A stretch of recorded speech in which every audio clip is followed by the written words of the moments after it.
चष्मा घाल दो, चष्मा.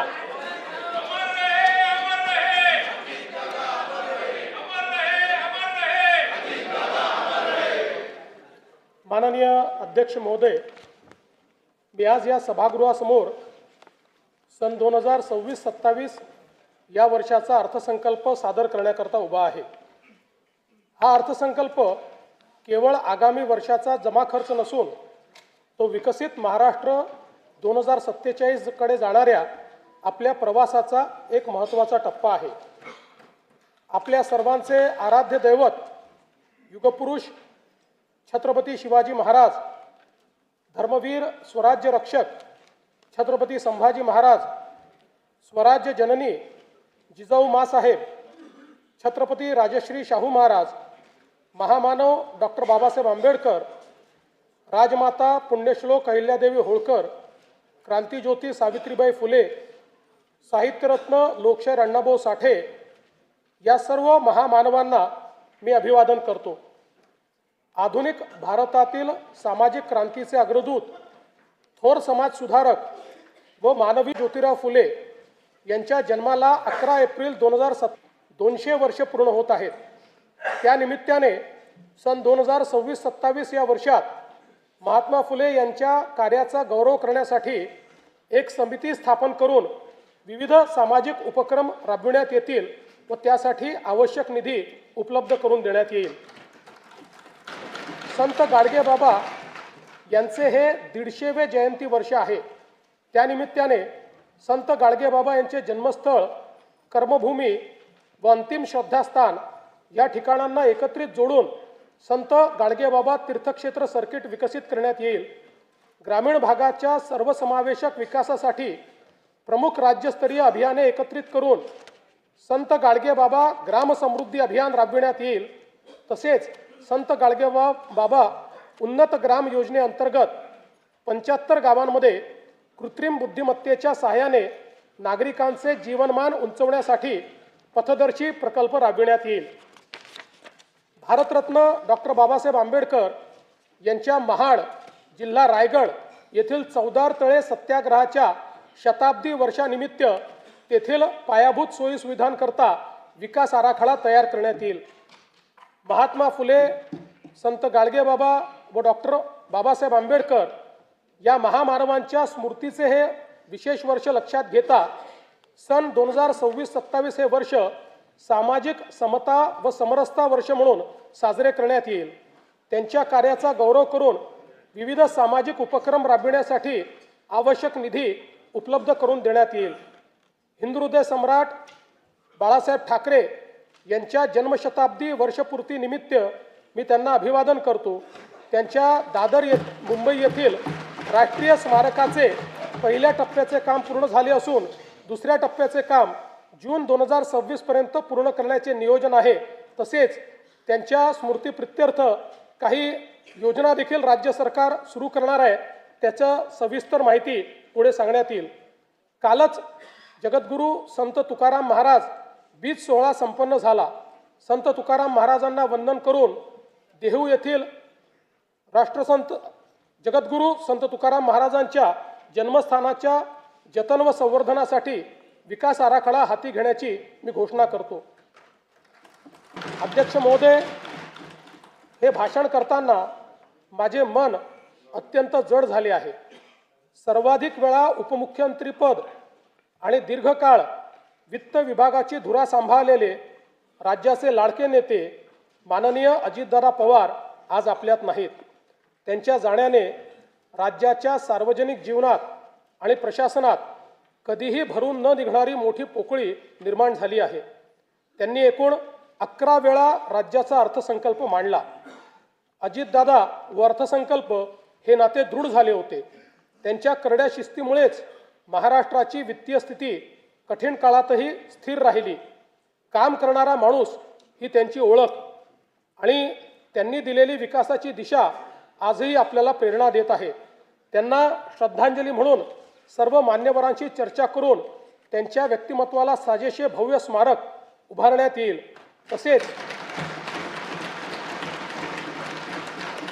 तसेच त्यांच्या नावे गतिमान नागरी सेवा पुरस्कार देण्यात येईल असे मी जाहीर करतो.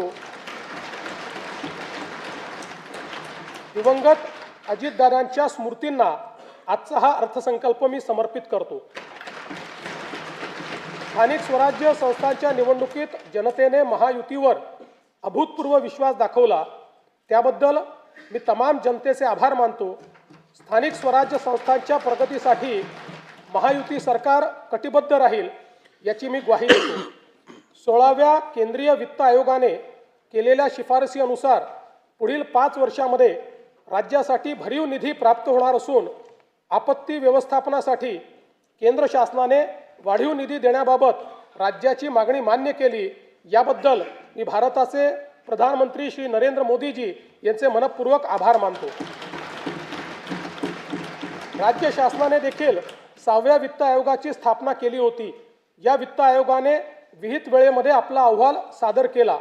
याकरिता आयोगाचे अध्यक्ष व सदस्य यांचे मी अभिनंदन करतो व त्यांना धन्यवाद देतो. हा अहवाल कृती अहवालासह माननीय राज्यपालांच्या मान्यतेनंतर पुढील अधिवेशनात सभागृहाच्या पटलावर ठेवण्याची कारवाई करण्यात येईल. आयोगाच्या शिफारसींचा अभ्यास करून प्रशासकीय सुधारणा व आर्थिक विकेंद्रीकरणाच्या माध्यमातून स्थानिक स्वराज्य संस्था सक्षम करण्याची कारवाई करण्यात येईल. 1 फेब्रुवारी 2026 रोजी केंद्र शासनाने युवा केंद्रित अर्थसंकल्प सादर केला. त्यात महाराष्ट्रातील पायाभूत सुविधांचा वेगाने विकास करण्याकरता भरीव अर्थसहाय्य केले आहे. मुंबई पुणे व पुणे हैदराबाद या प्रस्तावित जलदगती रेल्वे प्रकल्पांमुळे सकल राज्य उत्पादनात मोठी वाढ होण्यास मदत होणार आहे. राज्यातील जनतेच्या वतीने मी भारताचे लोकप्रिय पंतप्रधान माननीय नरेंद्र मोदीजी यांचे मनपूर्वक आभार मानतो. महाराष्ट्र हे देशाचे आर्थिक इंजिन असल्याने विकसित भारत 2047 च्या स्वप्नपूर्तीत आपला वाटा सर्वात मोठा असेल. राज्याची अर्थव्यवस्था सन 2047 पर्यंत $5 ट्रिलियन करणे हे राज्याचे मुख्य ध्येय आहे. या ध्येयाची पूर्तता करण्याच्या दृष्टीने विकसित महाराष्ट्र 2047 चे विजन डॉक्युमेंट जाहीर करण्यात आले आहे. त्यानुसार सन 2029-30 पर्यंत साध्य करावयाची अल्पकालीन उद्दिष्टे, राज्याचे अमृत महोत्सवी वर्ष सन 2035 पर्यंत साध्य करावयाची मध्यमकालीन उद्दिष्टे आणि भारतीय स्वातंत्र्याचे शताब्दी वर्ष सन 2047 पर्यंत साध्य करावयाची दीर्घकालीन उद्दिष्टे निश्चित करण्यात आली आहेत. राज्याच्या प्रादेशिक संतुलित विकासाला चालना देण्याकरता 4 प्रमुख स्तंभ ठरवण्यात आले आहेत. 1 प्रगतिशील, 2 शाश्वत, 3 सर्वसमावेशक आणि 4 सुशासन. या 4 स्तंभाच्या अंतर्गत 16 उपक्षेत्रे निश्चित करण्यात आली आहेत. सन 2047 साली विकसित महाराष्ट्राची इमारत उभी करण्याकरिता इथून पुढे येणाऱ्या सर्व अर्थसंकल्पात विकसित महाराष्ट्राच्या संकल्पाचे प्रतिबिंब दिसणार आहे. या संकल्पाची दिशा कशी असेल हे या वर्षीच्या अर्थसंकल्पात मी स्पष्ट करणार आहे. जब इरादा बना लिया है ऊंची उड़ान का, भास्करराव, जब इरादा बना लिया है ऊंची उड़ान का, फिर देखना फिजूल है कद आसमान का.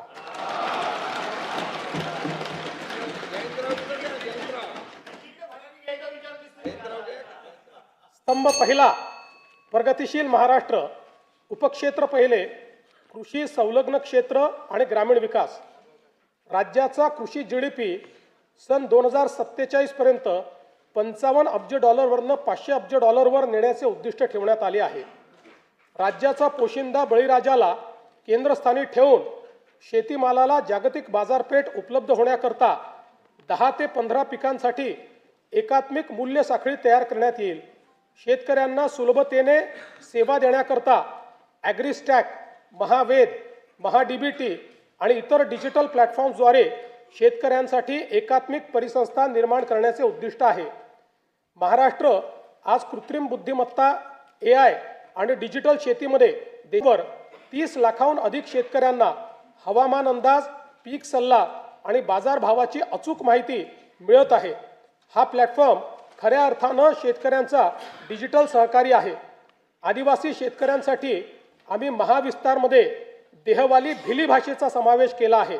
लवकरच इतर प्रमुख आदिवासी भाषाही यामध्ये जोडल्या जातील। ज्यांच्याकडे स्मार्टफोन नाही अशा शेतकऱ्यांसाठी आम्ही वसुधा ही व्हॉइस सेवा सुरू केली आहे।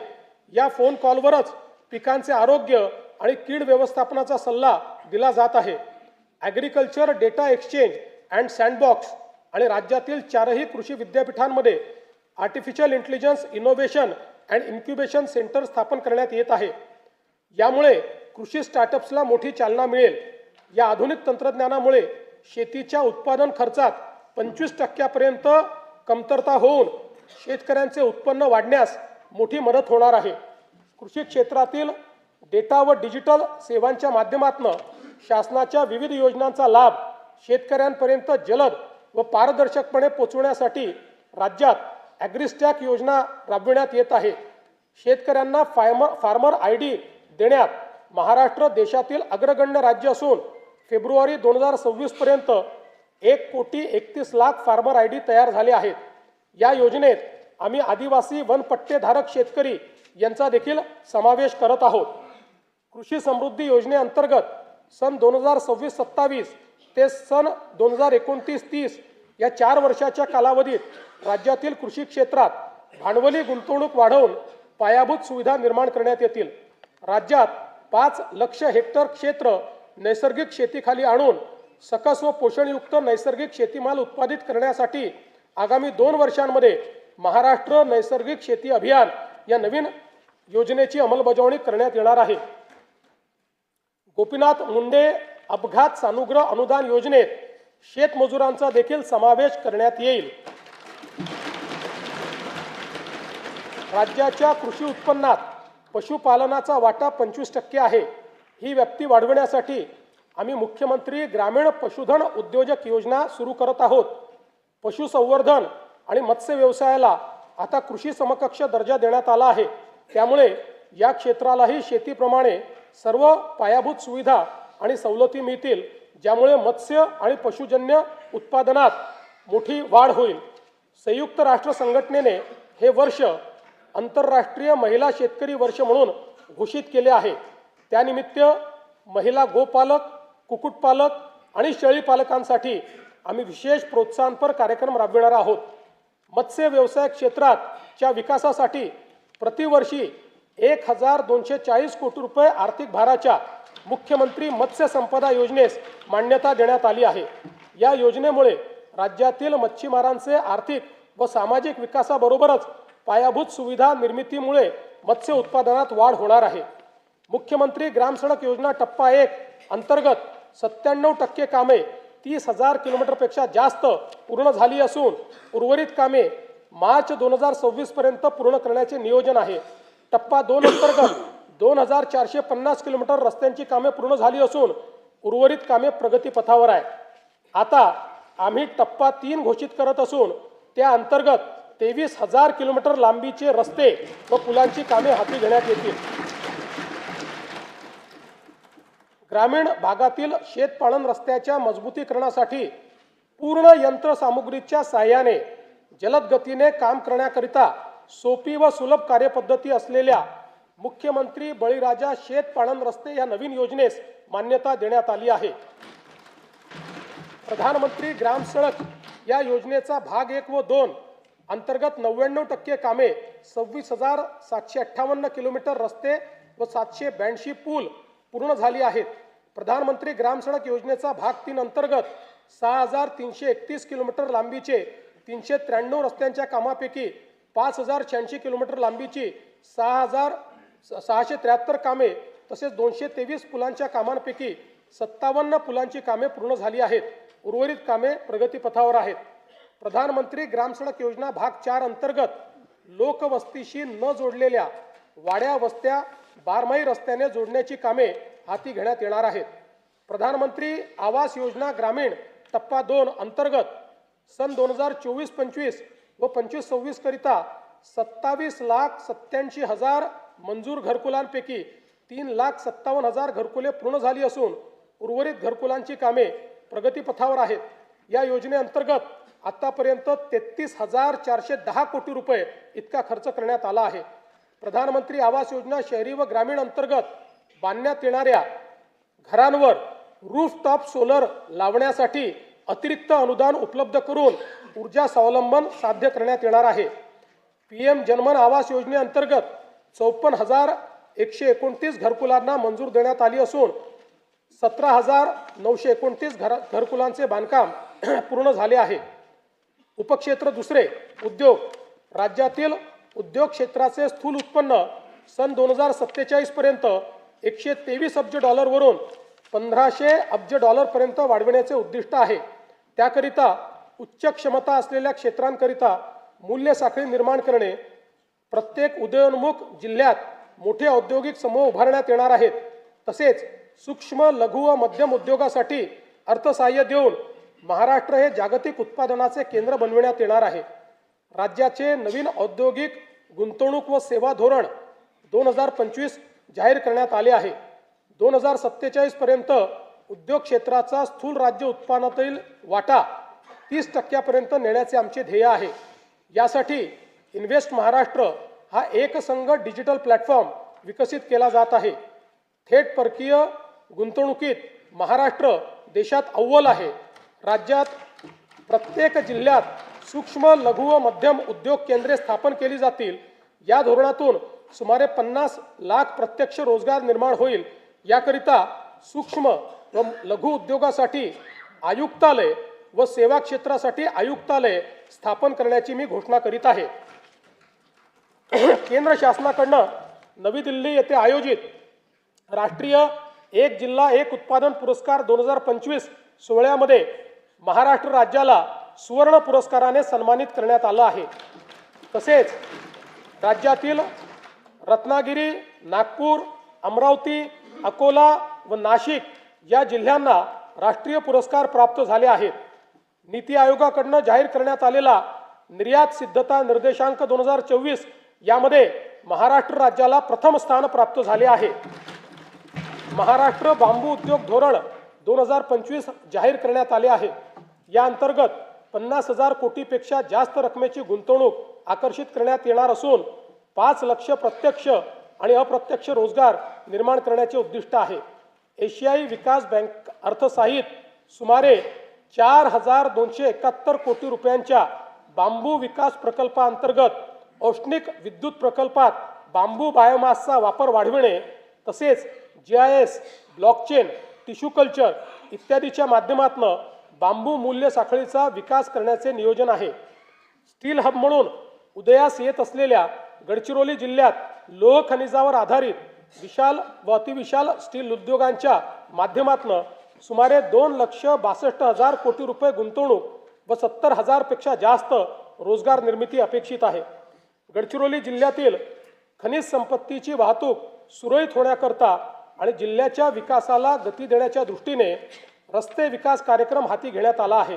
तसेच जिल्ह्यातील जैवविविधता संवर्धनासाठी विशेष मोहीम हाती घेण्यात आली असून 5 कोटी वृक्ष लागवड करण्यात येते आहे। राज्यातील नवीन महाराष्ट्र रत्ने व आभूषणे धोरण 2025 जाहीर करण्यात आले आहे। या अंतर्गत 1 लाख कोटी रुपयाची गुंतवणूक व 5 लाख रोजगार निर्मिती करण्याचे उद्दिष्ट निश्चित करण्यात आले आहे। उपक्षेत्र तिसरे सेवा क्षेत्र, राज्यात सेवा क्षेत्राचे स्थूल उत्पन्न सन 2047 पर्यंत 312 अब्ज डॉलरवरून 3,000 अब्ज डॉलरपर्यंत नेण्याचे महत्त्वाकांक्षी उद्दिष्ट ठेवण्यात आले आहे।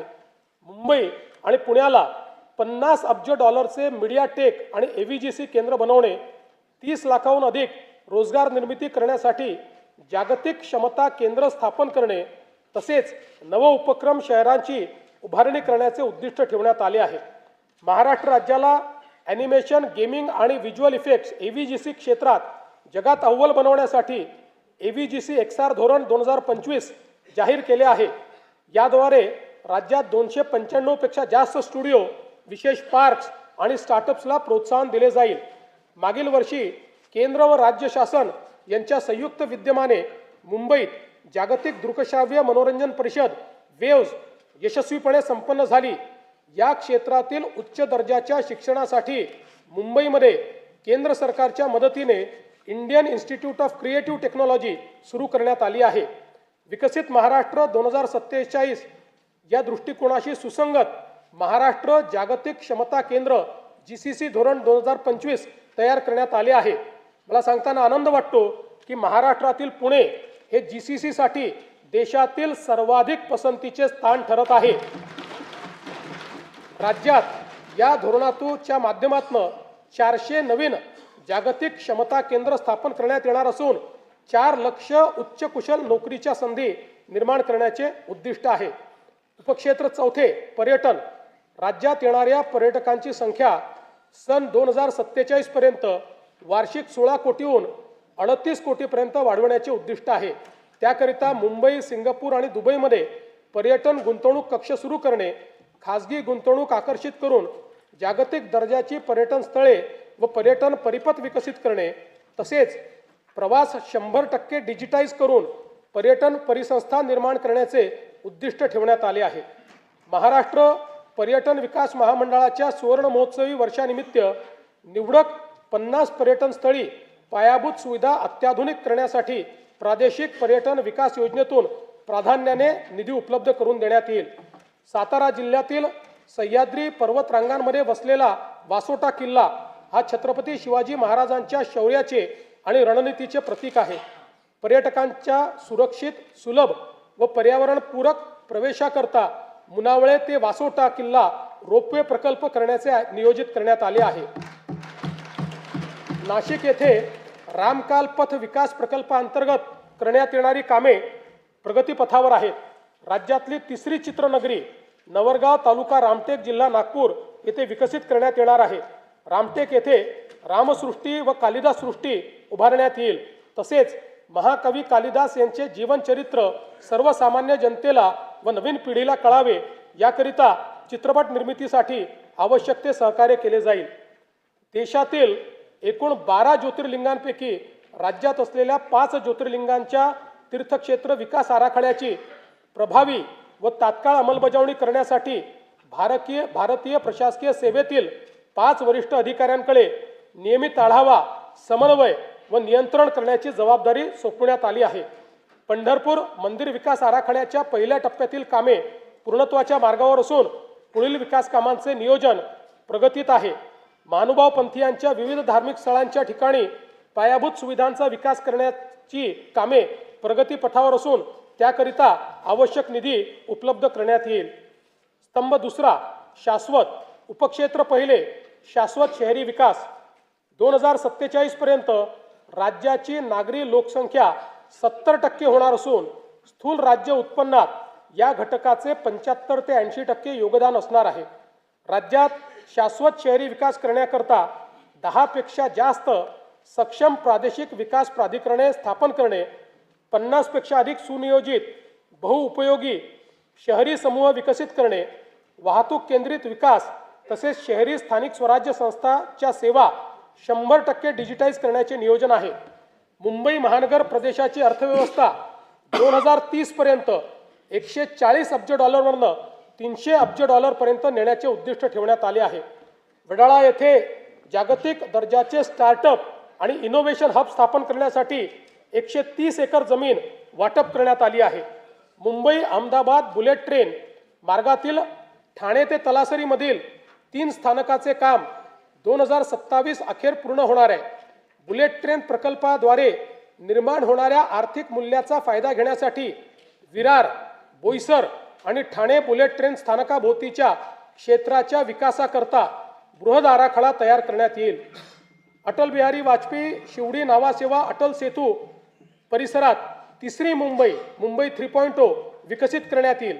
या अंतर्गत कर्नाळा साई चिरनेर, रायगड पेण आणि नवी मुंबई आंतरराष्ट्रीय विमानतळ अधिसूचित क्षेत्र ही ग्रीनफील्ड विकास केंद्रे म्हणून विकसित करण्याचे नियोजन आहे। वाढवण जिल्हा पालघर जवळ चौथी मुंबई विकसित करण्याचे नियोजित असून त्या अंतर्गत लॉजिस्टिक्स आणि वेअर हाऊसिंगसाठी विकास केंद्रे निर्माण करण्यात येतील।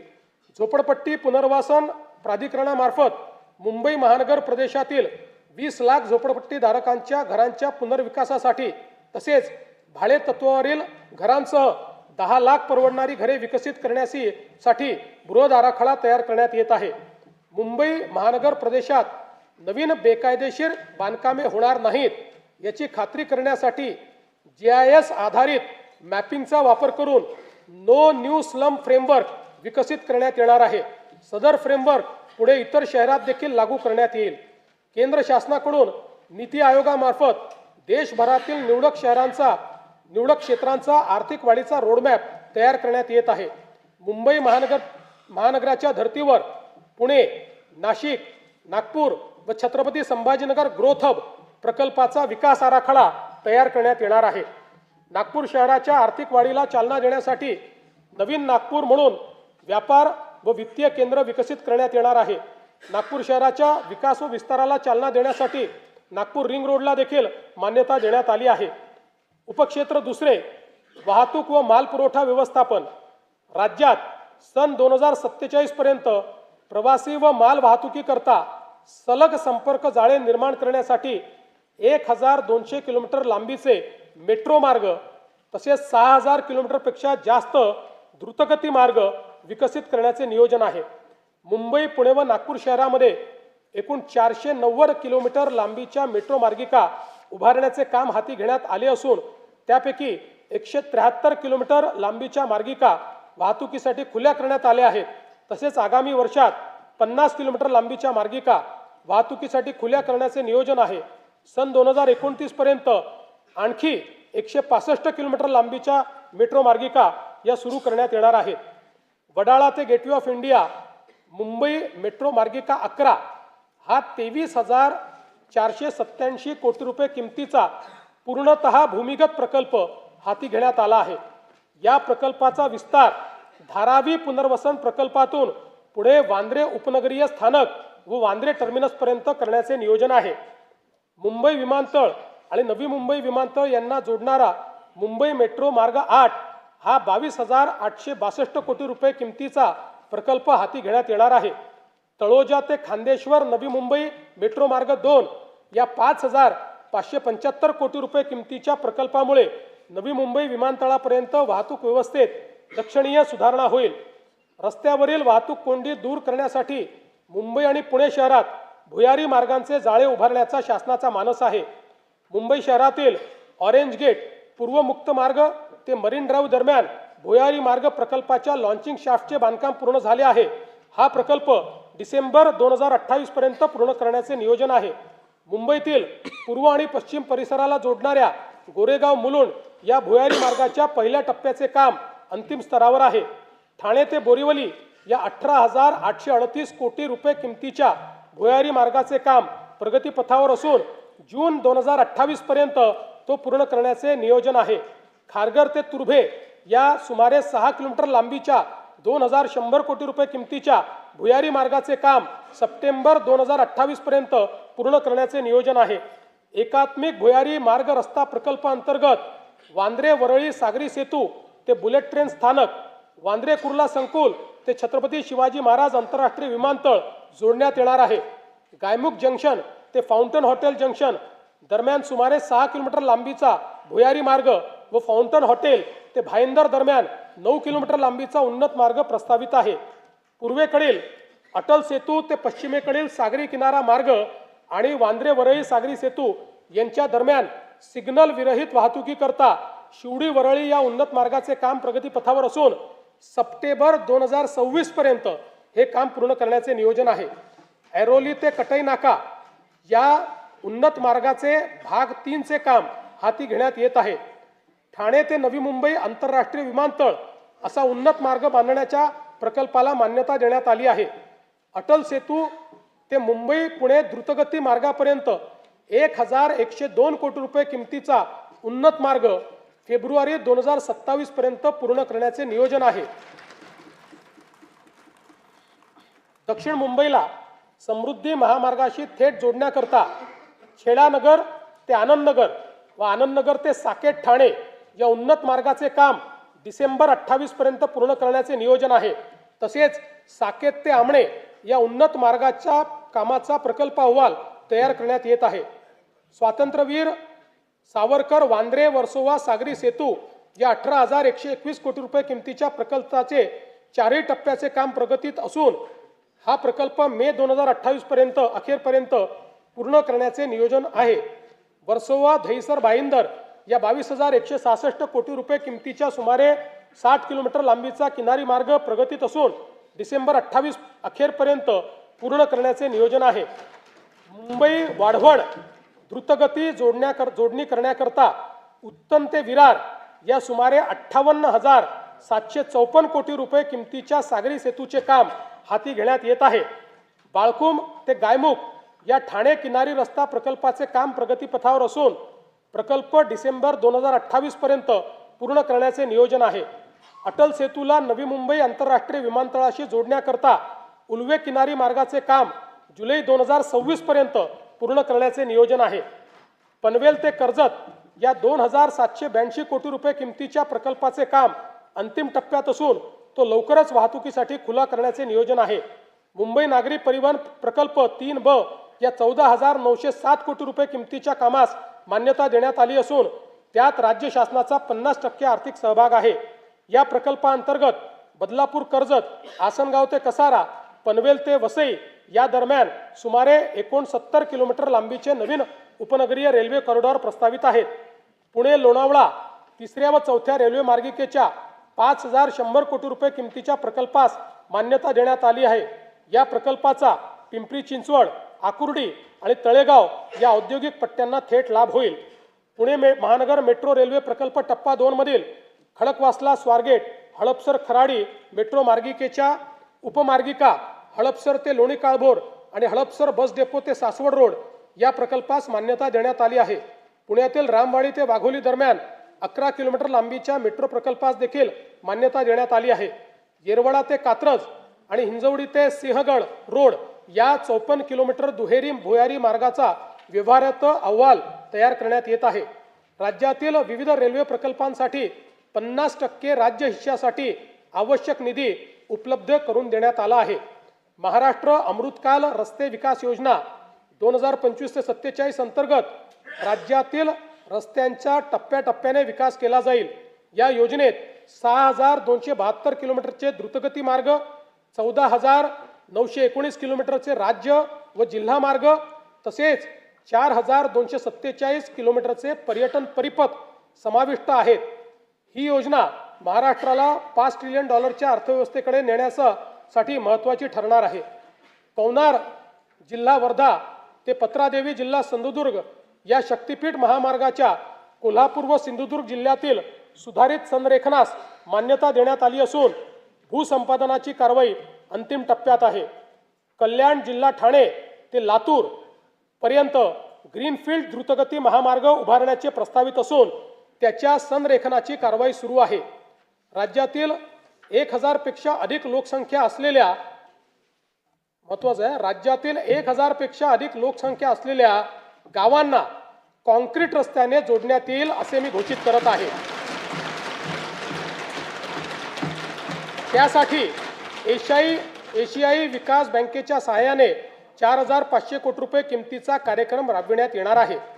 राज्यातील विदर्भात पूर्व विभागातील नैसर्गिक खनिज संपत्तीने समृद्ध असलेल्या भागाचा सर्वांगीण विकासाच्या दृष्टीने नागपूर गोंदिया, भंडारा गडचिरोली, नागपूर चंद्रपूर या प्रवेश नियंत्रित शीघ्र संचार द्रुतगती महामार्गांच्या कामास मान्यता देण्यात आली आहे.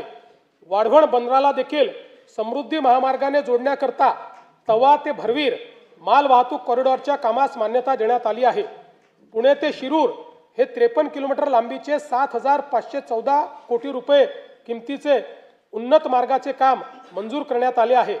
तळेगाव चाकण हा 6,499 कोटी रुपये किमतीचा 25 किलोमीटर लांबीचा उन्नत मार्ग व चाकण शिक्रापूर या 5,232 कोटी रुपये किमतीच्या 28 किलोमीटर लांबीच्या रस्त्याच्या 6 पदरीकरणाची कामे हाती घेण्यात आली आहेत. पुणे ते छत्रपती संभाजीनगर जलद व सुलभ प्रवासासाठी शिरूर ते छत्रपती संभाजीनगर या 192 किलोमीटर लांबीच्या 14,886 कोटी रुपये किमतीच्या ग्रीनफील्ड महामार्गाचा प्रकल्प अहवाल तयार करण्यात येत आहे. छत्रपती संभाजीनगर विमानतळ ते वाळुंज MIDC दरम्यान उन्नत मार्गाचे काम 2 टप्प्यामध्ये करण्यात येईल. हडपसर यवत या 5,262 कोटी रुपये किमतीच्या 31.50 किलोमीटर लांबीच्या 6 पदरी रस्त्याचे काम हाती घेण्यात आले आहे. नवी मुंबई आंतरराष्ट्रीय विमानतळावरून देशांतर्गत विमानसेवा 25 डिसेंबर 2025 पासून सुरू झाली आहे. छत्रपती संभाजीराजे आंतरराष्ट्रीय विमानतळ पुरंदर पुणेकरिता विशेष हेतू प्राधिकरणाची स्थापना करण्यास मान्यता देण्यात आली असून भूसंपादनाची प्रक्रिया अंतिम टप्प्यात आहे. गडचिरोली येथे ग्रीनफील्ड विमानतळासाठी भूसंपादनाची प्रक्रिया सुरू करण्यात आलेली आहे. लातूर, बारामती व अमरावती येथील विमानतळाच्या ठिकाणी रात्रीच्या उड्डाणाकरता सुविधा उपलब्ध करून देण्यात येणार आहे. शिर्डी, नाशिक, छत्रपती संभाजीनगर, अमरावती, अकोला, रत्नागिरी, यवतमाळ व कराड विमानतळांच्या विस्तारीकरणाची कामे सुरू करण्यात येत आहेत. मुंबई महानगर प्रदेशातील वाढत्या वाहतूक कोंडीला पर्यायी पर्यावरणपूरक व स्वस्त उपाय म्हणून सध्याचे जलमार्गांचे 125 किलोमीटरचे जाळे 340 किलोमीटरपर्यंत विस्तारण्यात येणार आहे. त्यामुळे सध्या वार्षिक 1,60,00,000 असलेली प्रवासी संख्या 2031 पर्यंत 7,39,00,000 वाढेल. यासाठी 21 विद्यमान जलमार्गावरील 20 टर्मिनलचे अद्ययावतीकरण आणि 11 नवीन जलमार्गावर 24 टर्मिनलची निर्मितीसाठी 6,600 कोटी रुपयाचा खर्च अपेक्षित आहे. मुंबईमधील रेडिओ क्लब येथील नवीन जेटी प्रकल्प डिसेंबर 2027 पर्यंत पूर्ण करण्याचे नियोजन आहे. देशातील सर्वात मोठे बंदर म्हणून उदयास येत असलेल्या पालघर जिल्ह्यातील वाढवण बंदर प्रकल्पाकरिता राज्य हिस्सा म्हणून आवश्यक निधी टप्प्याटप्प्याने उपलब्ध करून देण्यात येणार आहे. मच्छीमारांच्या अडचणी व गरजा लक्षात घेता पालघर जिल्ह्यातील सातपाटी येथे आधुनिक मत्स्य बंदर विकसित करण्याचा प्रकल्प हाती घेण्यात आला आहे. या प्रकल्पामुळे बोटींसाठी सुरक्षित थांबा, वादळी वाऱ्यापासून संरक्षण आणि आधुनिक सोयी सुविधा उपलब्ध होणार असून त्याद्वारे मत्स्य उत्पादनात भरीव वाढ होणार आहे.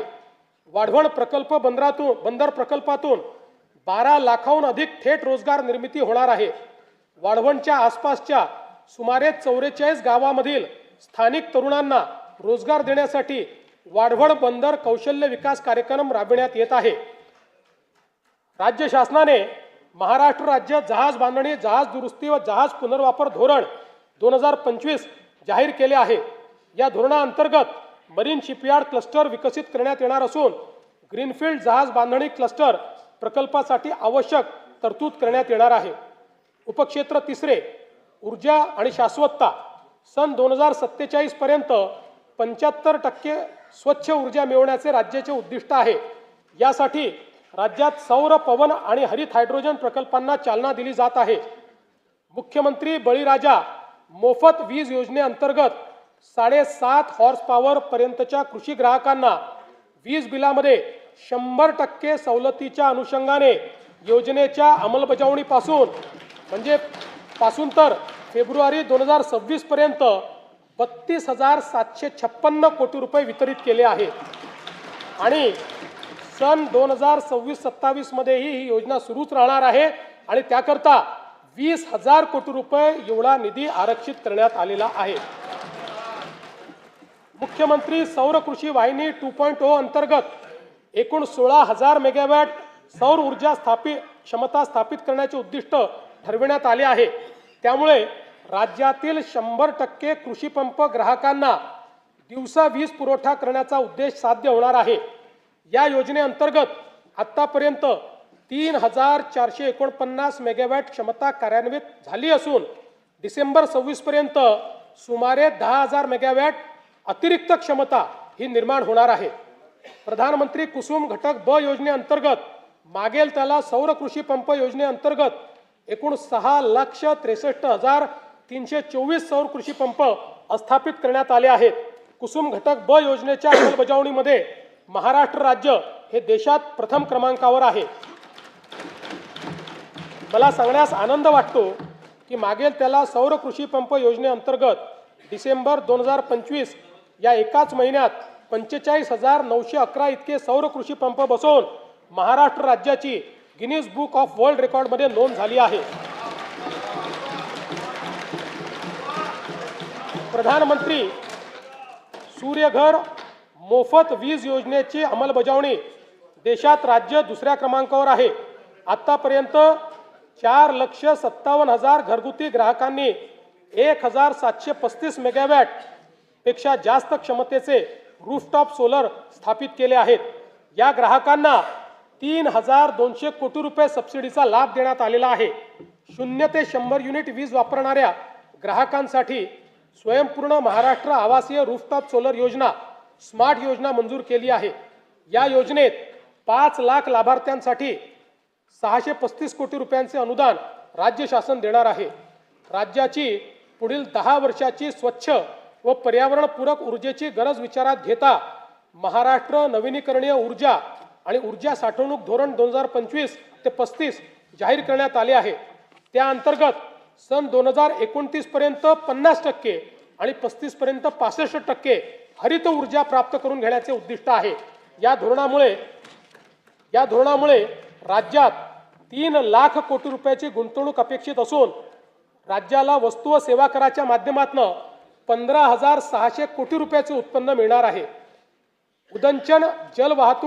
उदंचन जलविद्युत प्रकल्प विकासनाच्या धोरणाअंतर्गत आतापर्यंत एकूण 55 उदंचन प्रकल्पांसाठी सामंजस्य करार करण्यात आले असून याद्वारे 78,215 मेगावॅट वीज निर्मिती अपेक्षित आहे। या प्रकल्पातून 4,16,000 कोटीची गुंतवणूक व 1,28,000 रोजगार निर्मिती होणार आहे। सध्या परिस्थितीत 6 प्रकल्पांचे काम सुरू झाले असून त्यातून 10,300 मेगावॅट क्षमता निर्माण होणार आहे। राष्ट्रीय वन धोरण 1988 अनुसार राज्याच्या एकूण भौगोलिक क्षेत्रापैकी किमान 33% क्षेत्र वन व वृक्ष आच्छादित असणे अपेक्षित आहे। पर्यावरण संवर्धन, हवामानाच्या बदलाशी लढा आणि ग्रामीण रोजगार निर्मिती या त्रिसूत्रीवर महाराष्ट्रातील हरित क्षेत्र वाढविण्यासाठी 300 कोटी वृक्ष लागवडीची मोहीम हाती घेण्यात येईल। उपक्षेत्र 4 पाणी व्यवस्थापन सन 2047 पर्यंत पाण्याची लागणारी गरज विचारात घेऊन ग्रामीण व शहरी भागात विहित मानकानुसार पाणी उपलब्धतेची सुनिश्चिती केली जाईल। प्रत्येक नागरी व ग्रामीण स्थानिक स्वराज्य संस्थेचे जललेखा परीक्षण करून शाश्वत पाणी वापर संस्था निर्माण करण्याचे उद्दिष्ट आहे। डिजिटल, प्रमाणित आणि ऑनलाईन जलसंपत्तीची माहिती प्राप्त होण्याकरता राज्य जल माहिती केंद्र स्थापन करण्यात येणार आहे। या केंद्राची इमारत नाशिक येथे प्रस्तावित असून या केंद्रासाठी एकूण 71 कोटी 20 लक्ष रुपये इतका खर्च अपेक्षित आहे। वैनगंगा नळगंगा नदीजोड योजनेच्या 94,968 कोटी रुपये किमतीच्या प्रकल्पास प्रशासकीय मान्यता देण्यात आली आहे। वैतरणा व उल्हास खोऱ्यातील 54 TMC अतिरिक्त पाणी गोदावरी खोऱ्यात वळवण्याचे प्रस्तावित असून सविस्तर प्रकल्प अहवाल तयार करण्याची कारवाई सुरू आहे। दमणगंगा वैतरणा गोदावरी नदीजोड प्रकल्पाच्या 13,497 कोटी रुपये किमतीच्या कामास प्रशासकीय मान्यता देण्यात आली आहे। नार पार गिरणा नदीजोड प्रकल्पाच्या 7,465 कोटी रुपये किमतीच्या कामास प्रशासकीय मान्यता देण्यात आली आहे। दमणगंगा एकदरे गोदावरी नदीजोड प्रकल्पाच्या एकूण 2,213 कोटी रुपयाच्या कामास मान्यता देण्यात आली आहे। बारामती व पुरंदर तालुक्यातील अवर्षण प्रवण भागातील क्षेत्रास पिण्यासाठी व सिंचनासाठी पाणी उपलब्ध करून देण्याकरता नीरा करहा नदीजोड प्रकल्प राबविण्यात येईल। कोल्हापूर व सांगली जिल्ह्यातील पूर व अन्य धोके निवारणासाठी जागतिक बँकेच्या सहाय्याने 2,240 कोटी रुपये किमतीचा महाराष्ट्र राज्य प्रतिसादक्षम विकास कार्यक्रम राबविण्यास मान्यता देण्यात आली आहे। या अंतर्गत कृष्णा खोऱ्यातले पुराचे पाणी भीमा खोऱ्यातील पश्चिम महाराष्ट्र व मराठवाड्यातील दुष्काळग्रस्त भागाकडे वळविण्याच्या कामाचा समावेश करण्यात आला आहे। हवामानाचा अंदाज व्यक्त करणाऱ्या अनेक संस्थांनी सन 2026 मध्ये अल निनोच्या संभाव्य प्रभावामुळे मान्सूनच्या पावसावर परिणाम होऊन दुष्काळ सदृश्य परिस्थिती निर्माण होण्याची शक्यता व्यक्त केली आहे। गंभीर आहे आपल्याकरता। या दृष्टीने पिण्याचे पाणी राखून ठेवणे तसेच जलयुक्त शिवार अभियान आणि जलसंधारण योजनाच्या माध्यमातून पाण्याचे संवर्धन व वैरण विकासाकरिता प्राधान्याने उपाययोजना करण्यात येत आहे। जागतिक बँकेच्या सहाय्याने राज्यातील शहरांमध्ये 5,860 कोटी रुपये किमतीचा महाराष्ट्र नागरी जलपुरवठा सांडपाणी व्यवस्थापन व पुनर्वापर प्रकल्प राबविण्याचे नियोजन आहे। या कार्यक्रमाअंतर्गत नागरी सांडपाण्यावर 100% प्रक्रिया करून प्रभावी पुनर्वापर करण्यात येणार आहे। स्तंभ तिसरा, सर्वसमावेशक उपक्षेत्र पहिले, सामाजिक न्याय व कल्याण। विजन डॉक्युमेंट 2047 द्वारे सर्वसमावेशक विकास साधताना समाजाच्या प्रत्येक घटकाच्या उन्नतीसाठी प्रयत्न करण्यात येत आहेत। सर्व बालकांसाठी सुरक्षित आणि पोषणक्षम वातावरणाची हमी, महिला नेतृत्वाखालील उद्योजकता वाढविणे, ज्येष्ठ नागरिकांना आरोग्यदायी, सुरक्षित व सन्मानजनक जीवनाची खात्री तसेच शाश्वत व वैविध्यपूर्ण उपजीविका निर्माण करण्याचे उद्दिष्ट आहे। महत्त्वाचा विषय पाणी पिऊन देतो। पाणी कुठे ठेवलं माझं?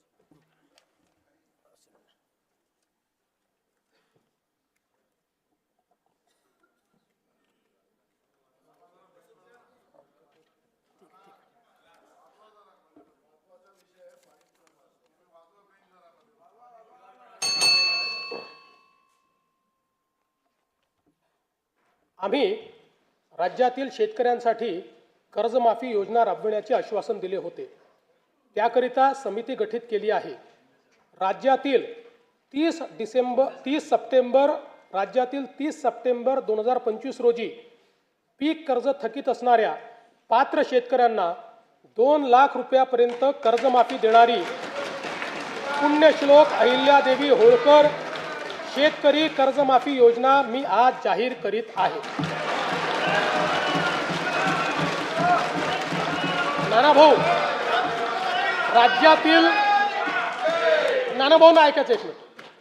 राज्यातील 30 सप्टेंबर 2025 रोजी पीक कर्ज थकीत असणाऱ्या पात्र शेतकऱ्यांना 2 लाख रुपयापर्यंत कर्जमाफी देणारी पुण्यश्लोक अहिल्यादेवी होळकर शेतकरी कर्जमाफी योजना मी आज जाहीर करत आहे।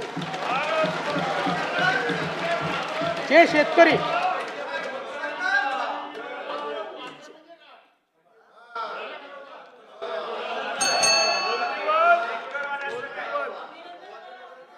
तुम्ही पण जाहीर केले तर पात्रच म्हटलं होतं, पात्रच म्हणावं लागतं, अपात्राला देता येत नाही। ऐका पुढे, अजून संपलं नाही आहे। अरे अजून संपलं नाही, थांबा रे बाबा, शांत बसा, शांत बसा। जे शेतकरी कर्ज घेऊन नियमित परतफेड करतात अशा शेतकऱ्यांना प्रोत्साहन देण्याच्या हेतूने नियमित कर्ज परतफेड केलेली असल्यास अशा पात्र शेतकऱ्यांना 50,000 रुपयापर्यंत प्रोत्साहनपर लाभ देण्यात येईल। कर्जमाफी तसेच प्रोत्साहनपर लाभ देण्याबरोबर कोकणाला हे जास्त महत्त्वाचं आहे, कारण कोकणातले लोक सगळे कर्ज परत करतात। कर्जमाफी तसेच प्रोत्साहनपर लाभ देण्याबरोबरच राज्यातील बँकिंग यंत्रणा सक्षम असावी यासाठी समितीच्या शिफारसीतील निकषानुसार निर्णय घेण्यात येईल। शेतकरी वारंवार कर्जबाजारी न होता त्याला कायमस्वरूपी कर्जमुक्त करण्याचा शासनाचा संकल्प असून याबाबत समितीच्या शिफारसी अनुसार दीर्घकालीन उपाययोजना करण्यात येत आहेत। अनुसूचित जाती घटकांच्या सर्वांगीण विकासासाठी राजश्री शाहू महाराज शिष्यवृत्ती योजना, विद्यार्थी वसतिगृहे, भारतरत्न डॉक्टर बाबासाहेब आंबेडकर कृषी स्वावलंबन योजना, लोक साहित्यरत्न लोकशाहीर अण्णाभाऊ साठे नागरी वस्ती सुधार योजना इत्यादी योजना राबविण्यात येत आहेत। महात्मा फुले मागासवर्गीय विकास महामंडळ, साहित्यरत्न लोकशाहीर अण्णाभाऊ साठे विकास महामंडळ, संत रोहिदास चर्मोद्योग आणि चर्मकार विकास महामंडळाद्वारे अनेक योजना राबविण्यात येत आहेत। सन 2026-27 मध्ये अनुसूचित जाती घटक कार्यक्रमाअंतर्गत 23,150 कोटी रुपये इतका नियतव्यय प्रस्तावित आहे। माननीय सर्वोच्च न्यायालयाच्या आदेशानुसार राज्यातील अनुसूचित जातींच्या आरक्षणाचे उपवर्गीकरण करण्याकरिता प्रारूप आराखडा करण्याच्या दृष्टीने समिती गठीत करण्यात आली आहे। समितीचा अहवाल लवकरच अपेक्षित असून शिफारसीनुसार समुचित लाभ देण्याची पुढील आवश्यक कारवाई करण्यात येईल।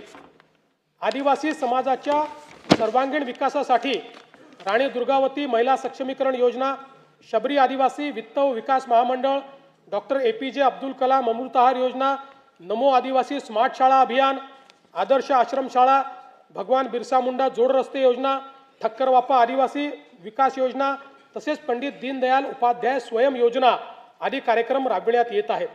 बिरसा मुंडा कृषी क्रांती योजनेत विंधन विहिरी व सौर पंप हा घटक वनक्षेत्रालगतच्या गावातील आदिवासी शेतकऱ्यांना अनुज्ञेय करण्यात आला आहे.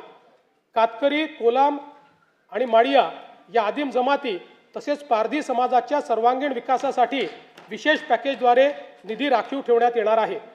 सन 2026-27 मध्ये आदिवासी घटक कार्यक्रमाकरता 21,723 कोटी रुपये इतका नियतव्यय प्रस्तावित आहे.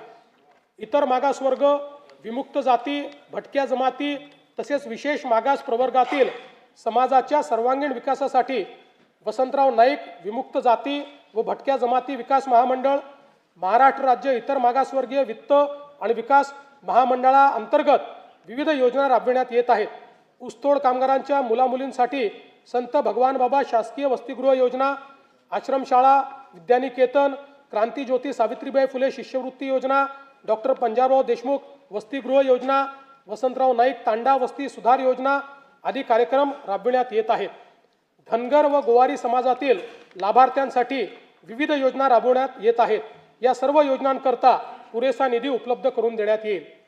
विविध समाज घटकांसाठी रोजगाराभिमुख प्रशिक्षण कार्यक्रम, विद्यार्थ्यांना अधिछात्रवृत्ती तसेच संशोधनाचे काम करण्यासाठी सारथी, बार्टी, आरटी, TRTI, महाज्योती, वनारटी, अमृत आणि मार्टी या संस्था कार्यरत आहेत.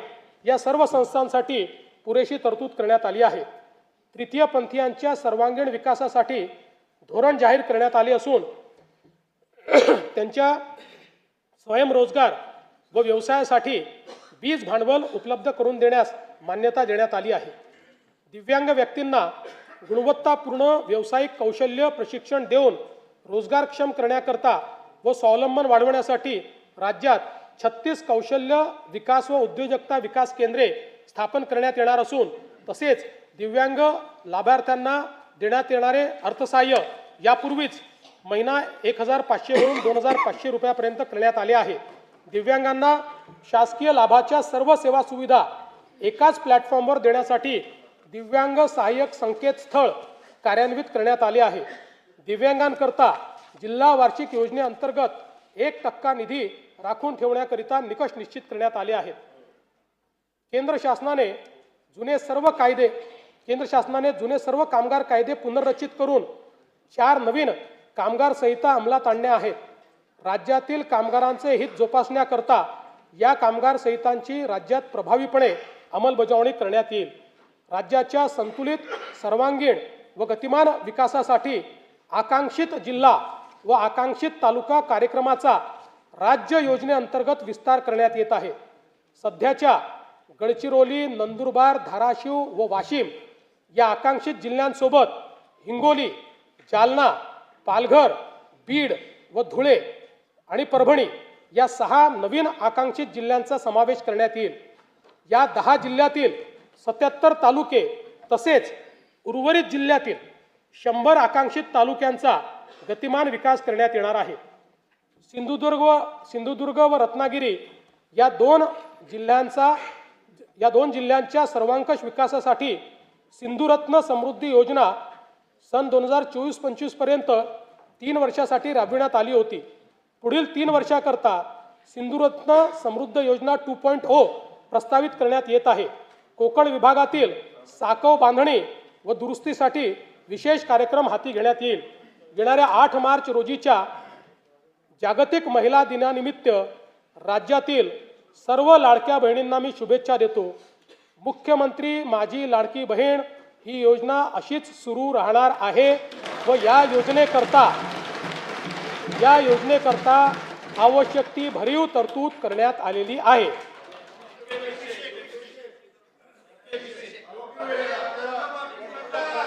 काळजी करू नका.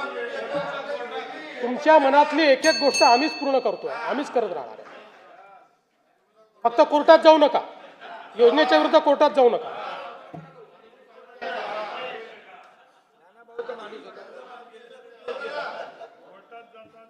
सध्या राज्यातील सर्व जिल्ह्यांमध्ये एकल महिलांचे सर्वेक्षण चालू असून ते पूर्ण झाल्यानंतर त्याचे उचित विश्लेषण करून एकल महिलांच्या कल्याणासाठी सुयोग्य धोरण आणले जाईल. महाराष्ट्र ग्रामीण जीवनोन्नती अभियानाअंतर्गत आत्तापर्यंत सुमारे 37 लाख लखपती दिदी झाल्या आहेत. सन 2026-27 मध्ये आणखी 25 लाख बहिणींना लखपती दिदी करण्याचे उद्दिष्ट आहे. महाराष्ट्र राज्य ग्रामीण जीवनोन्नती अभियानाअंतर्गत स्थापन करण्यात आलेल्या महिला स्वयंसहायता समूहांच्या वस्तू व उत्पादन विक्रीसाठी हक्काची बाजारपेठ मिळवून देण्याकरता पहिल्या टप्प्यामध्ये 13 जिल्ह्यांमध्ये उमेद मॉल जिल्हा विक्री केंद्र उभारणीस मान्यता देण्यात आलेली आहे. उपक्षेत्र दुसरे, शिक्षण व कौशल्य विकास. राज्यात 100% मूलभूत साक्षरता व संख्याज्ञान व 80%हून अधिक पदवीधरांसाठी रोजगार निर्मितीचे उद्दिष्ट आहे. राष्ट्रीय व आंतरराष्ट्रीय विद्यार्थ्यांना आकर्षित करण्यासाठी 8 ते 10 शैक्षणिक शहरांची उभारणी करणे, युवकांना उद्योग केंद्रीय आणि कौशल्य विकास शिक्षणाद्वारे सुसज्जित करणे, नवोन्मेष आणि उद्योजकतेला प्रोत्साहन देणारे प्रतिभा केंद्र निर्माण करण्याचे नियोजित आहे. नवी मुंबई आंतरराष्ट्रीय विमानतळाच्या परिसरात भारतातील पहिली आंतरराष्ट्रीय दर्जाची एज्युसिटी विकसित करण्यात येत आहे. यामध्ये USA, UK, ऑस्ट्रेलिया व इटली या देशातील 6 आंतरराष्ट्रीय विद्यापीठांशी सामंजस्य करार करण्यात आले आहेत. या सर्व विद्यापीठांचे अभ्यासक्रम याच वर्षी सुरू होणार असून या उपक्रमांमुळे राज्यात राष्ट्रीय व आंतरराष्ट्रीय विद्यार्थी ज्ञानार्जना करता येतील. अमरावती शहरातील शिक्षण विभागाची सर्व कार्यालये एकत्रित आणण्यासाठी डॉक्टर पंजाबराव देशमुख शैक्षणिक संकुलाची उभारणी करण्यात येईल. राज्यस्तरीय विज्ञान प्रदर्शनात विशेष प्रावीण्य मिळविणाऱ्या विद्यार्थ्यांचे मनोबल वाढविण्यासाठी आपण बक्षीस रकमेत मोठी वाढ केली आहे. विद्यार्थ्यांमध्ये विज्ञानाची ओढ निर्माण करण्यासाठी मुख्यमंत्री विज्ञान वारी उपक्रमाअंतर्गत विद्यार्थ्यांना इस्रो आणि अमेरिकेतील नासा या जगप्रसिद्ध संस्थांना भेट देण्याची संधी उपलब्ध करून देण्यात येणार आहे.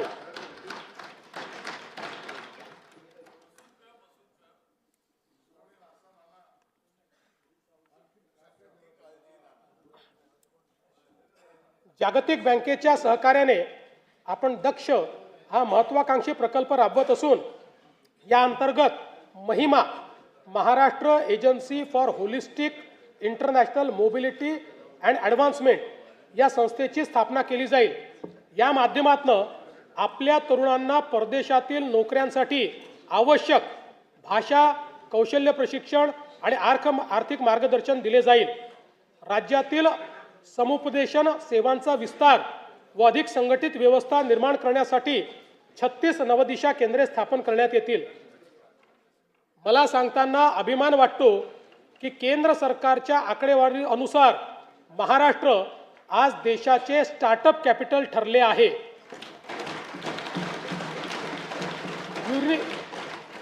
युनिकॉर्न्सच्या संख्येतही आपलेच राज्य देशात प्रथम क्रमांकावर आहे.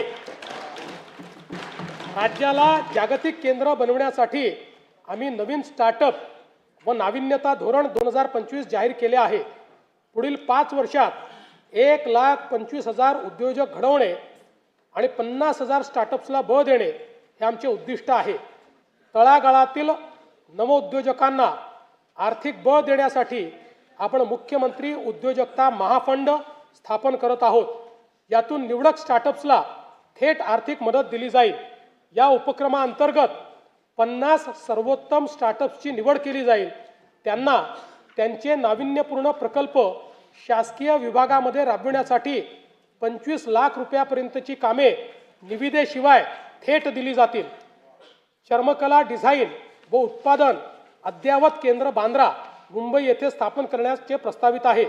यामध्ये नाविन्यता आणि उद्योजकता केंद्रासह सर्व सुविधा असलेली बहुमजली इमारत बांधण्याचे प्रस्तावित आहे. आदिवासी जमातीतील युवांना नाविन्यतेवर आधारित उद्योजक आणि उद्योग निर्माते बनवण्यासाठी राज्यात Bharat innovation research startup for आत्मनिर्भरता म्हणजे बिरसा ही योजना राबविण्यास मान्यता देण्यात आली आहे. उपक्षेत्र तिसरे आरोग्य. सर्व स्तरावरील नागरिकांसाठी सुलभ, किफायतशीर व गुणवत्तापूर्ण आरोग्य सेवेची सुनिश्चिती करणे व त्याद्वारे राज्यातील नागरिकांचे सरासरी आयुर्मान वाढविणे यासाठी आरोग्य सेवांचा विस्तार करून ती शेवटच्या टप्प्यापर्यंत सर्व नागरिकांना पोहोचवण्याचे उद्दिष्ट आहे. विशेषज्ञ आरोग्य सेवा आणि संशोधनासाठी परिसंस्था म्हणून मेडिसिटीज स्थापन करण्याचे उद्दिष्ट आहे. प्राथमिक, द्वितीयक आणि तृतीयक आरोग्य सेवांचा विस्तार करण्याचे नियोजन आहे. ताणतणाव, जीवनशैलीजन्य आजार, मानसिक आरोग्य तसेच प्रतिबंधात्मक आरोग्य सेवेसाठी सातारा जिल्ह्यातील दरे परिसरात निसर्गोपचार केंद्र उभारण्यात येईल. तसेच मुंबई महानगर परिसरात वैदिक ज्ञान, संगीत, परंपरेवर आधारित वेलनेस उत्कृष्टता केंद्र विकसित करण्यात येईल.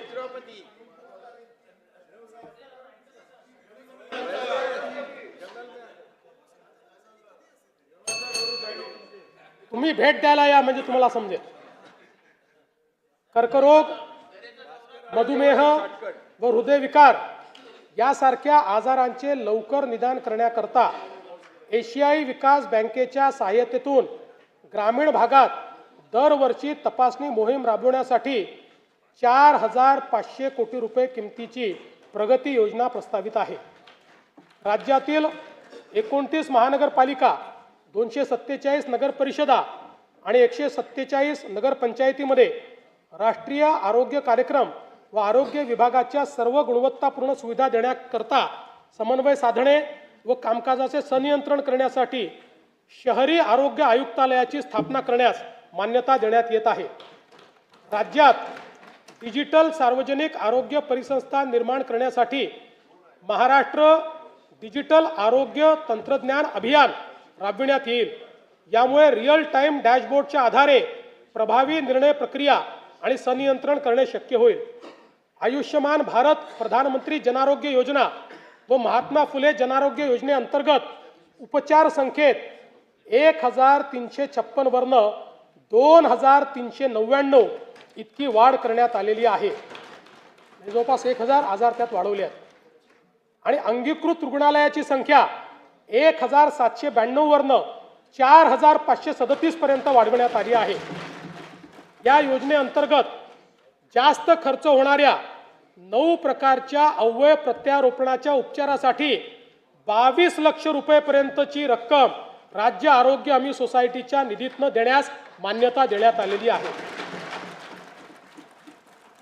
22 लक्ष रुपयेपर्यंत राज्य सरकार देईल. सार्वजनिक आरोग्याच्या सर्वंकष उन्नतीसाठी एम्स व IIMच्या धर्तीवर उच्च गुणवत्तेच्या प्रशिक्षण व संशोधनासाठी नागपूर येथे भारतीय सार्वजनिक आरोग्य संस्थेच्या सहकार्याने महाराष्ट्र सार्वजनिक आरोग्य संस्था स्थापन करण्यात येईल. राज्यात 35 शासकीय वैद्यकीय महाविद्यालय कार्यान्वित आहेत. त्यापैकी नव्याने मान्यता दिलेल्या 11 महाविद्यालयांची बांधकामे विविध टप्प्यावर आहे. स्वामी रामानंद तीर्थ ग्रामीण शासकीय वैद्यकीय महाविद्यालय अंबाजोगाई या संस्थेच्या इमारतीच्या एकत्रीकरणाकरता बृहद आराखडा तयार करण्यात आला आहे. राज्यात विविध जिल्हा आरोग्य संस्थांची बळकटीकरणाची कामे सुरू असून त्यासाठी आवश्यक निधी उपलब्ध करून देण्यात येईल. बीड येथील जिल्हा रुग्णालयाच्या विस्तारीकरणासाठी 360 खाटांचे रुग्णालय बांधकाम, नर्सिंग कॉलेज व वसतिगृहाचे काम प्रस्तावित आहे. उपक्षेत्र चौथे सॉफ्ट पॉवर. राज्यास भाषा, कला, क्रीडा व संस्कृतीचा समृद्ध वारसा लाभलेला आहे.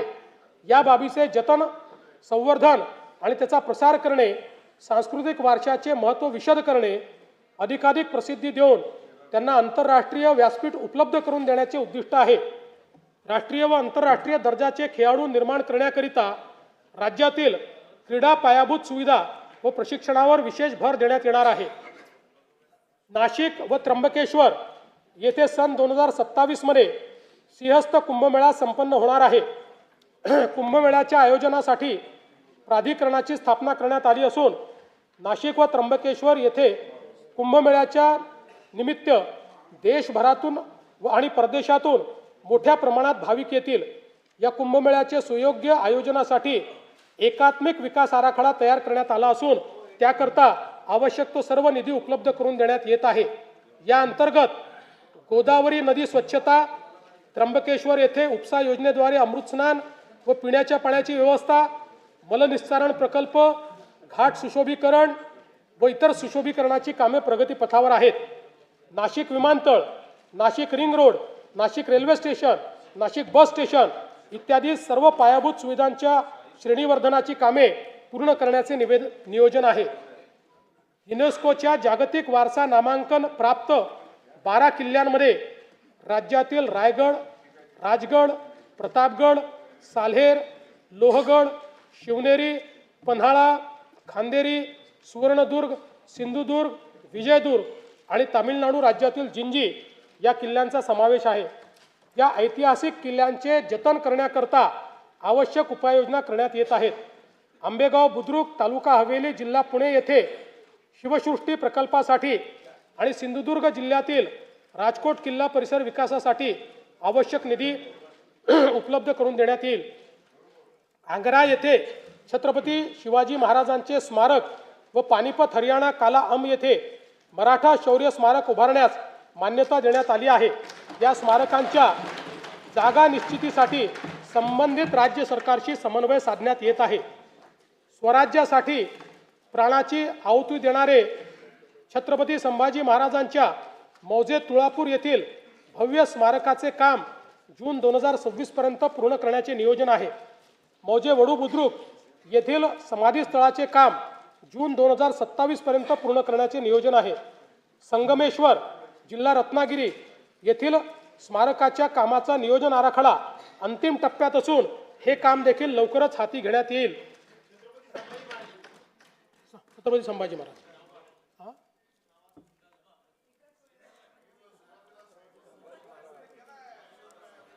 त्याच्यात धर्मवीर स्वराज्य रक्षक म्हणायचं राहिलं ते आता ऍड करतो. धर्मवीर स्वराज्य रक्षक छत्रपती संभाजी महाराज.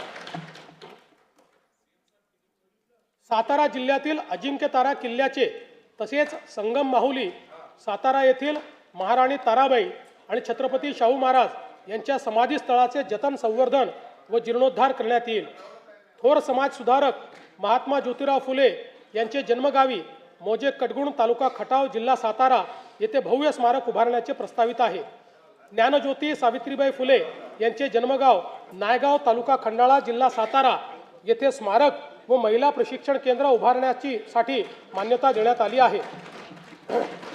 मराठी भाषेतील साहित्य व ग्रंथ अन्य भाषांमध्ये तसेच अन्य भाषातील दर्जेदार साहित्य मराठी भाषेमध्ये अनुवादित करण्यासाठी यशवंतराव चव्हाण महाराष्ट्र अनुवाद अकादमी स्थापन करण्याचे प्रस्तावित आहे.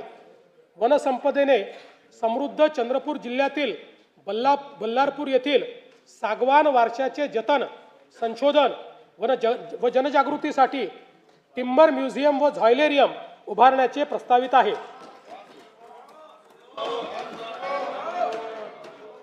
सन 2036 मध्ये होणाऱ्या ऑलिम्पिक स्पर्धांचे आयोजन करण्यासाठी भारत प्रयत्नशील आहे. राज्यातून जास्तीत जास्त खेळाडूंनी ऑलिम्पिकमध्ये सहभाग नोंदवावा याकरिता मिशन लक्ष्यवेध योजनेअंतर्गत athletics, badminton, boxing, weightlifting, hockey, कुस्ती, archery, shooting, rowing, sailing, lawn tennis व टेबल टेनिस या 12 खेळांचे राज्यस्तरावर 8 हाय परफॉर्मन्स सेंटर सुरू करण्यात आले आहेत. आणखी 4 अशाच प्रकारचे केंद्र सुरू करण्यात येतील. विभाग स्तरावर 25 क्रीडा उत्कृष्टता केंद्रे व जिल्हा स्तरावर 96 क्रीडा गुणवत्ता विकास केंद्रे सुरू करण्यात येतील. राज्य, विभाग, जिल्हा व तालुकास्तरीय क्रीडा संकुलाच्या विकासासाठी आवश्यक निधीची तरतूद करण्यात आली आहे. स्तंभ 4 सुशासन व गतिमानता. उपक्षेत्र 1 प्रशासन. आर्थिक व सामाजिक गरजानुसार प्रशासकीय व्यवस्थेची पुनर्रचना करणे, अधिकारी कर्मचारी यांचे सेवा प्रवेश नियम ते निवृत्तीपर्यंत सेवा प्रक्रिया स्वयंचलित पद्धतीने करणे आणि कृत्रिम बुद्धिमत्तेचा आणि खाजगी क्षेत्राच्या सहाय्याने नागरी सेवा पुरविण्यात अव्वल राज्याचा दर्जा प्राप्त करण्याचे आपले ध्येय आहे. विकसित महाराष्ट्र 2047 कडे वाटचाल करीत असताना पारदर्शक, गतिमान आणि उत्तरदायी सुशासनाचे उद्दिष्ट साध्य करणे आवश्यक वाटते. त्याकरिता प्रशासकीय विभागांचे सेवा प्रवेश नियमांचे एकत्रीकरण, प्रमाणीकरण आणि सुलभीकरण करण्यात आले आहे.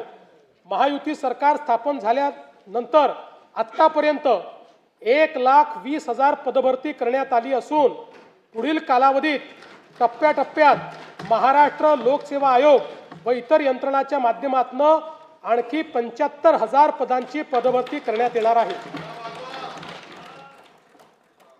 राज्यातील नागरिकांना शासकीय योजना आणि सेवा सहज, सुलभ आणि उत्तरदायी पद्धतीने देण्याकरता शासकीय प्रक्रिया पुनर्रचना उपक्रम हाती घेण्यात आला आहे. या अंतर्गत अर्ज प्रक्रियेमधील अनावश्यक माहिती, कागदपत्रे तसेच छाननी प्रक्रियेचे टप्पे व लागणारा कालावधी लक्षणीयरित्या कमी करण्यात येत आहे. यासाठी आपले सरकार पोर्टल 2.0, मैत्री पोर्टल 2.0, महाडीपीटी 2.0 नव्याने विकसित करण्यात येत आहे. नागरिकांच्या मालमत्तांमधील वाद कमी करणे, मालमत्ता हस्तांतरणामधील गैरव्यवहारांना प्रतिबंध करणे आणि मालमत्तांच्या हक्काचे संरक्षण करण्यासाठी महाराष्ट्र भूमी मालकी हक्कधारी अधिनियम आणण्यात येईल. उपक्षेत्र दुसरे, तंत्रज्ञान. प्रभावी शासनासाठी सर्व नागरिक आणि व्यवसाय सेवा डिजिटलायझेशन राज्यात प्रगत तंत्रज्ञानाच्या पायाभूत सुविधा स्थापन करण्याचे उद्दिष्ट आहे. जमिनीचे 100% व्यवहार संगणकीकृत करणे, 100% ई-ऑफिसचा स्वीकार आणि कागदविरहित शासकीय कामकाज सुरू करण्याचे नियोजित आहे. प्रभावी धोरण निर्मिती, जलद निर्णय प्रक्रिया तसेच उत्तरदायित्व सुनिश्चित करण्याच्या दृष्टीने पुरेशा मनुष्यबळासह इलेक्ट्रॉनिक्स, माहिती तंत्रज्ञान व कृत्रिम बुद्धिमत्ता विभाग हा स्वतंत्रपणे स्थापित करण्यात येणार असून त्या सहाय्यक म्हणून आयुक्तालय तसेच स्वतंत्र माहिती तंत्रज्ञान संवर्ग कार्यान्वित करण्यात येईल. राज्यातील माहिती तंत्रज्ञान व बुद्धिमत्ता क्षेत्र गतिमान करण्याच्या उद्देशाने ओपन एआय व सर्वम एआय या जागतिक व राष्ट्रीय स्तरावरील नामवंत संस्थांसोबत हेतुपत्र करण्यात आले आहे. तसेच IIT मुंबई आणि भारत जेन यांच्या समावेत शासनाने सामंजस्य करार केला आहे.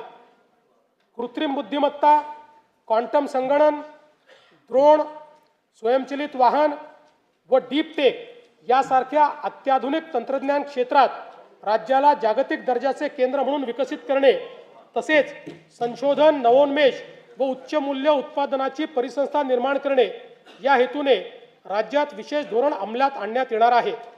विकसित महाराष्ट्र 2047 या दृष्टिकोनाशी सुसंगत सायबर सुरक्षा धोरण राबविण्याचे प्रस्तावित आहे. राज्याला सुरक्षित, विश्वासार्ह आणि भविष्यासाठी सज्ज असे डिजिटल राज्य बनवणे हे या धोरणाचे प्रमुख उद्दिष्ट आहे. राज्याच्या सार्वभौम डेटाची आणि अनुप्रयोगाची सुरक्षितता सुनिश्चित करण्यासाठी अत्याधुनिक स्टेट डेटा सेंटर स्थापन करण्यात येईल.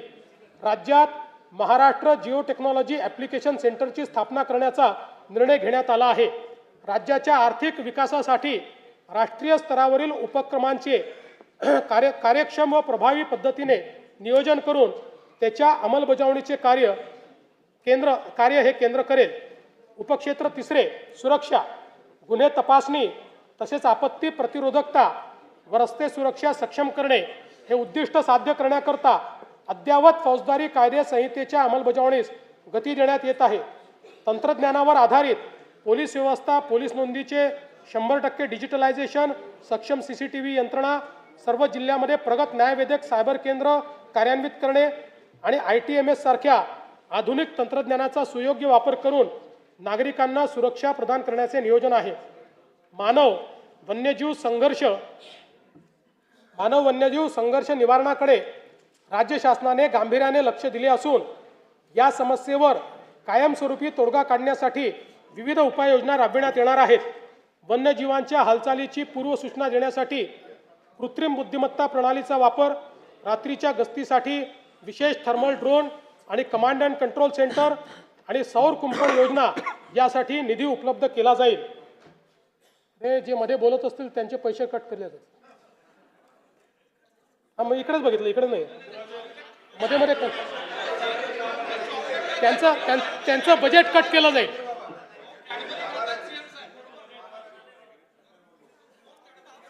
त्यांना परमनंट नाशिकमध्ये बसवण्यात येईल.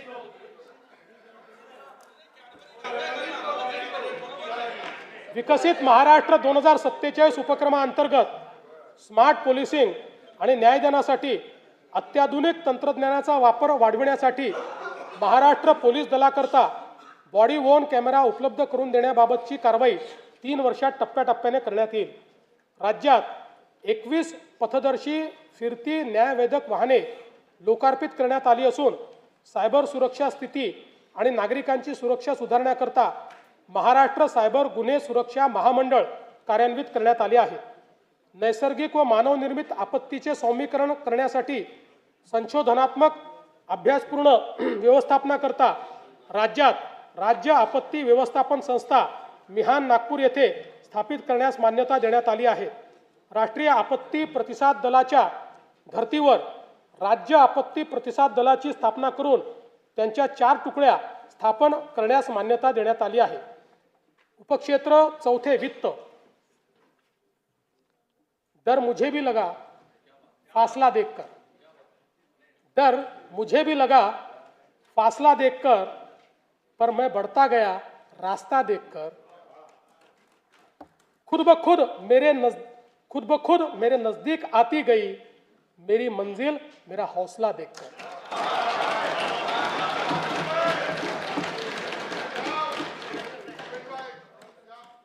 खर्चाचे सुसूत्रीकरण, महसूल प्रणालीचे आधुनिकीकरण, कामगिरीवर आधारित अंदाजपत्रकाची सुनिश्चिती आणि पर्यायी वित्तपुरवठ्याच्या स्रोतांचा वापर या उपक्रमाद्वारे दूरदर्शी आर्थिक व्यवस्थापन आणि पर्यायी शाश्वत राजकोषीय मार्ग सुनिश्चित करणे हे राज्याचे उद्दिष्ट आहे. विकसित महाराष्ट्र 2047चे स्वप्न साकार करण्यासाठी सार्वजनिक गुंतवणुकीबरोबर खासगी गुंतवणुकीची आवश्यकता आहे. त्याकरिता महाराष्ट्र सार्वजनिक खासगी भागीदारी धोरणास मान्यता देण्यात आली आहे. या धोरणामुळे राज्यातील पायाभूत सुविधांच्या विकासासाठी मोठ्या प्रमाणावर भांडवल उपलब्ध होऊन अर्थव्यवस्थेला गती मिळेल. देशाच्या एकूण वस्तू व सेवा कर संकलनात राज्य देशात प्रथम क्रमांकावर असून राज्याचा महसूल वाढीचा दर देशाच्या सरासरीपेक्षा जास्त आहे. वस्तू व सेवा कर दराच्या पुनर्रचनेमुळे उत्पादन व उपभोग यामध्ये सकारात्मक वाढीचा दर दिसून येतो आहे. सन 2025-26 च्या अंदाजपत्रकात 5,60,964 कोटी रुपये महसुली जमा अपेक्षित केली होती. महसुली जमेचे सुधारित अंदाज हे 6,01,489 कोटी रुपये निश्चित करण्यात आले आहे. 6,01,489 कोटी.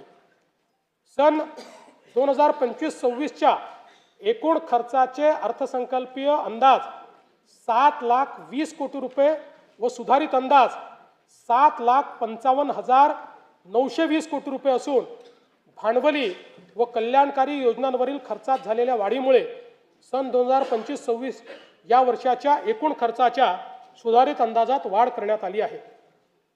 सन 2026-27 या आर्थिक वर्षात जिल्हा वार्षिक योजनेअंतर्गत 21,867 कोटी रुपयांची भरीव तरतूद करण्यात आली आहे.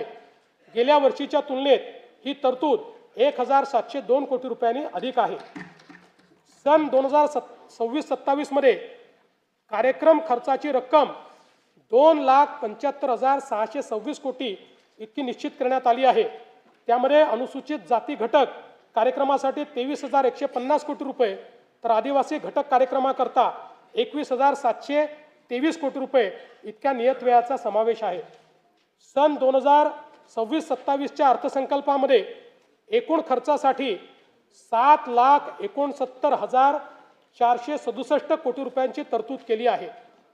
सन 2026-27च्या अर्थसंकल्पामध्ये महसुली जमा 6,16,099 कोटी रुपये तर महसुली खर्च 6,56,651 कोटी रुपये अंदाजित केला आहे. परिणामी 40,552 कोटी रुपये अंदाजित तूट येत आहे. राजकोषीय सुधारणांमध्ये राज्य नेहमीच अग्रेसर राहिला आहे. राजकोषीय उत्तरदायित्व व वित्तीय व्यवस्थापन कायद्यानुसार राजकोषीय तूट स्थूल राज्य उत्पन्नाच्या 3% कमी ठेवण्यात यंदाही शासन यशस्वी ठरले आहे. तसेच राज्याची महसुली तूट ही देखील सातत्याने स्थूल राज्य उत्पन्नाच्या 1% कमीच राहिलेली आहे. सन 2026-27 ची राजकोषीय तूट 1,50,491 कोटी रुपये आहे. यानंतर मी अर्थसंकल्पाच्या भाग 2 कडे वळतो. माननीय अध्यक्ष महोदय, आता मी अर्थसंकल्पाचा भाग 2 माननीय सभागृहासमोर सादर करीत आहे. सन 2025-26 या आर्थिक वर्षासाठी राज्याचा स्वतःचा कर महसुलाचा सुधारित अंदाज रुपये 4,09,593 कोटी आहेत. सन 2026-27 या आर्थिक वर्षात राज्याच्या स्वतःच्या कर महसुलाचे अर्थसंकल्पीय उद्दिष्ट 4,15,653 कोटी एवढे निश्चित करण्यात आले आहे. एक BS4 व त्यावरील प्रदूषणाची मानके असलेले वाहन निष्कासित करून नवीन वाहन खरेदी करताना मोटर वाहन करामध्ये 16% व BS3 व त्याखालील प्रदूषणाची मानके असलेले वाहन निष्कासित करून नवीन वाहन खरेदी करताना मोटर वाहन करामध्ये 30% सूट देण्याचे प्रस्तावित करण्यात येत आहे. BS4 व त्याखालील वायू प्रदूषणाची मानके असलेल्या परिवहनेतर खाजगी संवर्गातील वाहनांच्या पर्यावरण करामध्ये दुचाकी वाहनांवर रुपये 2,000 वरनं रुपये 4,000, हलके मोटर वाहन पेट्रोल कार यावर 3,000 वरनं रुपये 6,000 व हलके मोटर वाहन डिझेल कार यावर रुपये 3,500 वरनं रुपये 7,000 एवढी वाढ करण्याचे प्रस्तावित करण्यात आले आहे. नाही, यांनी फक्त 160 कोटीच मिळणार आहेत, पण हे याकरता केलं आहे की आपल्याला आता पुढे EVला त्या ठिकाणी बळ द्यायचं आहे आणि असे प्रदूषण करणारी वाहनंही कमी झाली पाहिजे. म्हणून सध्या राज्यात क्रेन आरोहित वाहने, क्रेन माउंटेड व्हेकल यांना वाहन किमतीच्या 7% प्रमाणे एक रकमी कर आकारण्यात येतो. अशा वाहनांना मोटर वाहन कराची कमाल मर्यादा म्हणजेच रुपये 30 लाख करण्याचे प्रस्तावित आहे. महाराष्ट्र मुद्रांक अधिनियम कलम 59, 60, 63A व 68A या कलमांमध्ये कमी मुद्रांकांवर दस्त निष्पादित केल्यास अपराध सिद्धीनंतर सक्त मजुरी व शास्तीची तरतूद आहे. सदर शास्तीच्या रकमेत फेररचना करून 5,000 वरनं 1,00,000 रुपयापर्यंत वाढ करण्याचे प्रस्तावित आहे. यामुळे कमी मुद्रांकावर दस्त निष्पादन करण्याचे प्रमाण नियंत्रणात येईल. प्रगतिशील, शाश्वत, सर्वसमावेशक, सुशासन या 4 सूत्रांना घेऊन हा अर्थसंकल्प मी सादर केला. त्याच सूत्रांवर 4 ओळी सादर करून अर्थसंकल्पीय भाषणाचा मी शेवट करतो. युग नव्या प्रगतीचे शाश्वत आणि दमदार विकासाचे, सुशासन आणि सर्वसमावेशकतेचे, नाविन्यतेचे आणि पारदर्शी प्रामाणिकतेचे सूत्र हेच विकसित महाराष्ट्राचे. वरील प्रस्तावांना सन्माननीय सदस्यांचा पाठिंबा मिळेल असा माझा विश्वास आहे. जय हिंद, जय महाराष्ट्र. सन 2026-2027 या वर्षाच्या अर्थसंकल्प